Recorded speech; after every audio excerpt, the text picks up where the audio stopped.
Assalamualaikum warahmatullahi wabarakatuh.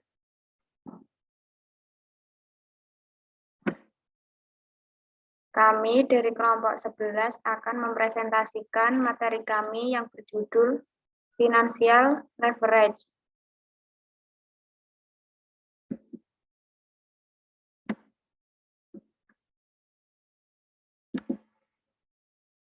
Sebelumnya, perkenalkan kelompok kami. Yang pertama, M. Yusuf Saifullah dengan NIM 2018-11498. Yang kedua, Sofiatun Nikmah dengan NIM 2020-11550. Yang ketiga, Fitrotin Faiko Amalina dengan NIM 2020-11551. Yang keempat, Khairul Asna dengan NIM 2020-11552.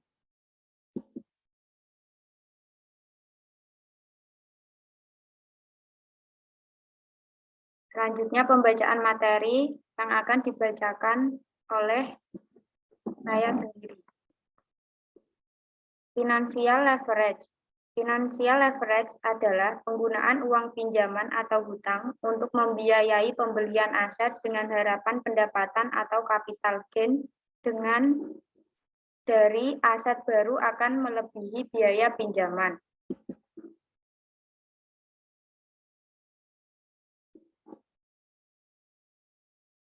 Selanjutnya akan dibacakan oleh teman kami yaitu Sofiatun Nikmah. Indifference point antara hutang dengan saham biasa. Pembedaan tingkat EBIT akan mempunyai income effect yang berbeda terhadap EPS pada berbagai perimbangan pembelanjaan atau financing mix. Pada suatu tingkat EBIT tertentu, suatu perimbangan pembelanjaan hutang sampai saham biasa 40, 60 atau leverage faktor 40% mempunyai income effect yang paling besar terhadap EPS dibandingkan dengan perimbangan yang lain. Misalkan 15-85 LF 15% apabila tingkat EBIT turun misalkan, maka mungkin perimbangan yang lain yang mempunyai efek paling menguntungkan terhadap EPS. Untuk dapat mengetahui perimbangan pembelanjaan yang mana yang mempunyai income effect yang terbesar terhadap EPS pada setiap tingkat EBIT, maka perlulah ditentukan lebih dahulu indifferent point antara berbagai perimbangan pembelanjaan tersebut.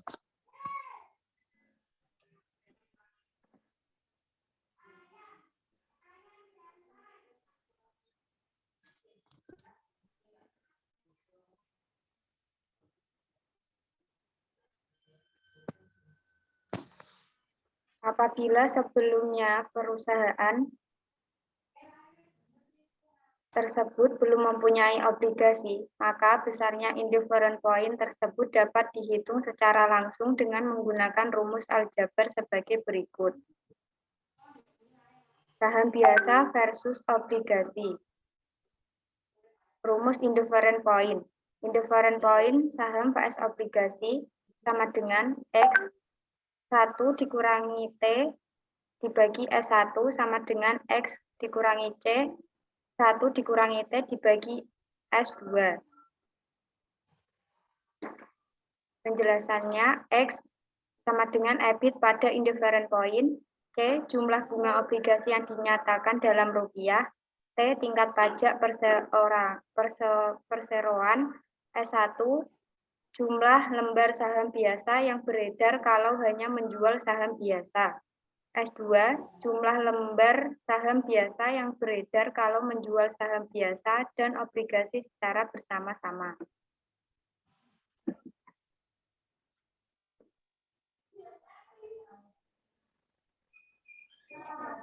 Jika sebelumnya perusahaan telah menggunakan obligasi yang akan mengeluarkan obligasi baru, maka rumus perhitungan indifference point menjadi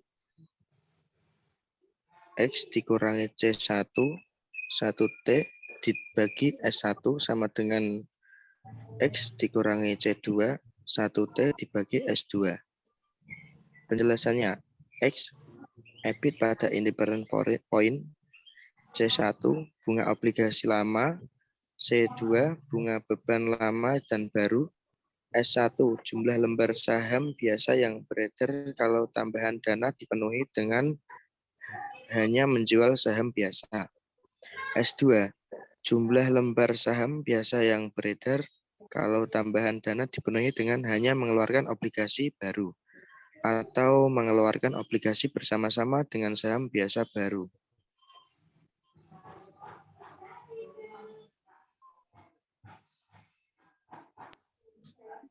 Indifferent point antara saham preferen dengan saham biasa.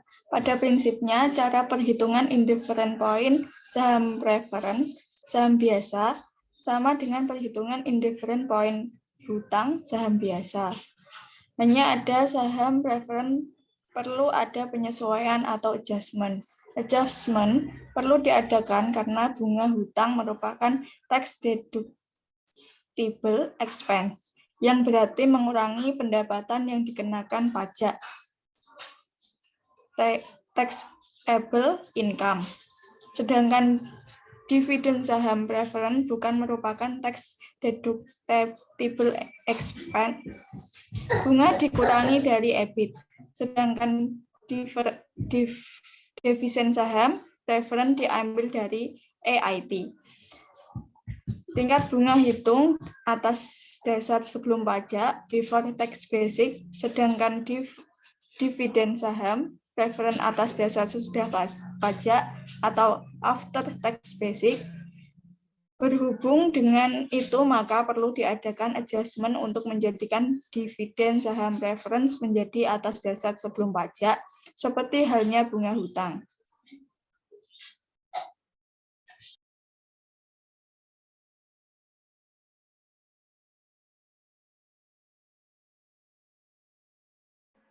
Terima kasih. Sekian presentasi dari kelompok kami.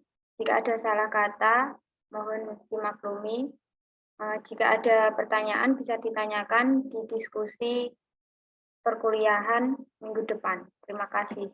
Wassalamualaikum warahmatullahi wabarakatuh.